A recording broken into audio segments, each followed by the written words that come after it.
Let's build an easy gunpowder farm for Minecraft Bedrock 1.20. The first thing in order to build the farm is to find a witch hut like this in a swamp biome. If you haven't found one yet, it's actually pretty easy. Just go to chunkbase.com and then to the apps section, and as you can see here we got the witch hut section. If you click, you can enter your seed in here and then your version, which is of course Bedrock 1.20 in here. Also, if you want to, you can enter your coordinates right here, then just enter go, and as you can see we are right here and our nearest witch huts are around us like this. Now just have to scroll in and then you'll be able to find the coordinates of that witch hut. Then in the game the first thing will be to kill the witch that has spawned at the witch hut, collect their loot of course. Now standing inside it, you want to remove the cauldron, the crafting table and then the flower pot with the mushroom inside, and then you want to line yourself with the door right here.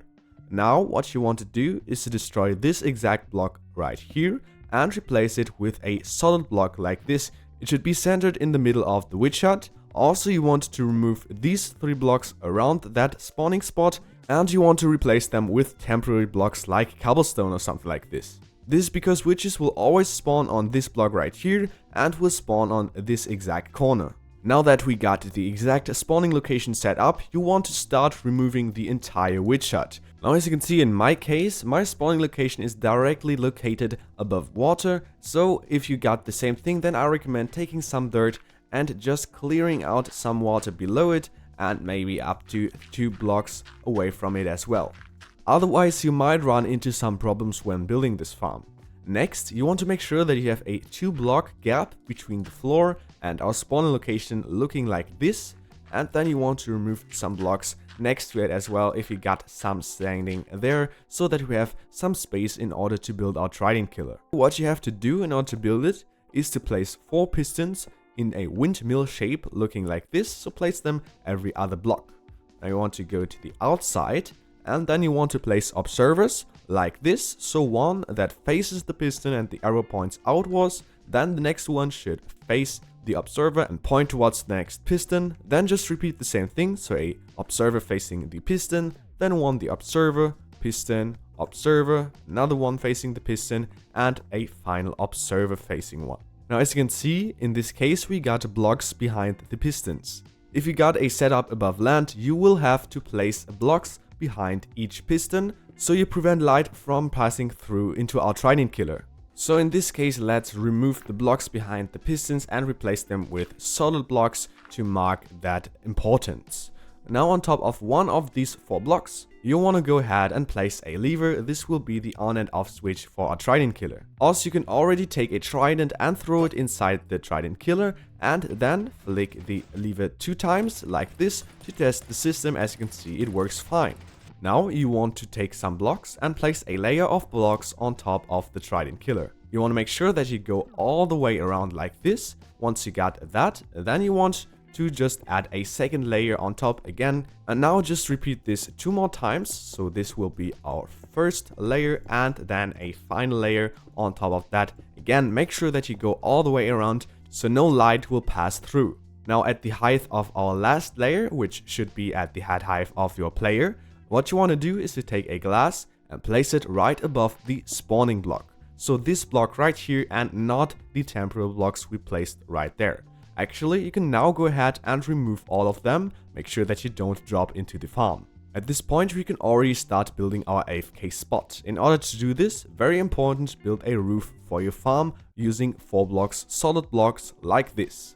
Then I recommend checking if you got everything sealed up. So just make yourself a way into the farm, replace the blocks you removed. As you can see, everything is dark, a very good sign. Then go out again if this is the case for you. If not, then you want to find the cause of that light coming in. Of course, we'll need a way to get on top of the roof, so just place some ladders at the side of your farm and you can use them to access the roof. On top of the roof, you want to take half a stack of scaffoldings and stack them up. So now we're at Y68 and we should end up being at Y100. Here we are. Just for the case that you don't have any scaffoldings, you can just replace them with blocks and place ladders at the side. This will work just fine. And then what you want to do is to place blocks around these scaffoldings. and then just stack up a wall that is 2 blocks high. Finally, place a roof above you. And as you can see, we got a good AFK spot right here that will also prevent phantoms from spawning. Before we come to the final part of our farm, as you can see, witches will drink healing potions when they get hit. And also, if they drink them at the moment that they die, there is a chance that they will drop them. Instead of these healing potions, you could also get fire resistance potions. In order to get them, what you have to do is to remove the bottom of our Trident Killer and just replace them with magma blocks. This would be looking like this. If you want to get water breathing potions instead, then just take some water and place it at this block and right here as well. This will flood the entire Trident Killer and you get water breathing potions. Now as the final step, we want to build a storage system for all the items that are dropped by the witches. In order to do this, let me just ground this exact block right here because we want to dig down right there. Exactly 1, 2, 3, 4, 5 blocks. And then 2 blocks into this direction right here should be directly under the Trident Killer, which is this block right there. Of course, we place the block right there, and then what you want to do is to place a chest in this location, then a hopper on top, now the final block, a rail, and a minecart with hopper. Now you shouldn't have any gaps in between those blocks, so chest, hopper, rail with minecart and hopper, then the block, and then the Trident Killer above. If you plan to AFK for longer, then I recommend expanding the storage system by placing a double chest instead, then just go some blocks deeper in order to place another double chest with a hopper that connects both of these double chests. Of course, you can expand this as you want. In order to access this spot right here, you just want to place scaffoldings. Of course, you can use ladders as well, this will work the same. But anyways, we are now finished with building the entire farm. To use it in survival mode, I recommend using a looting 3 enchanted sword, then just activate the Trident Killer right here. Make sure that you don't have any witches around the farm, kill them if you need to. Then go up the ladders and the scaffoldings to access your AFK spot. And now you just have to AFK. And now go ahead and AFK for 10 minutes.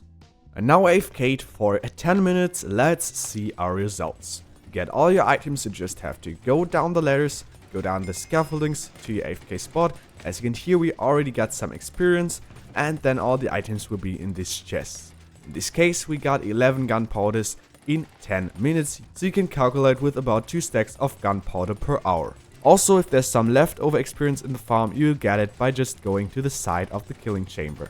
This is it. I hope this video helped you for your survival world. If it did, don't forget to subscribe. I appreciate all your support, and then I hope we'll see us again in the next video. See ya!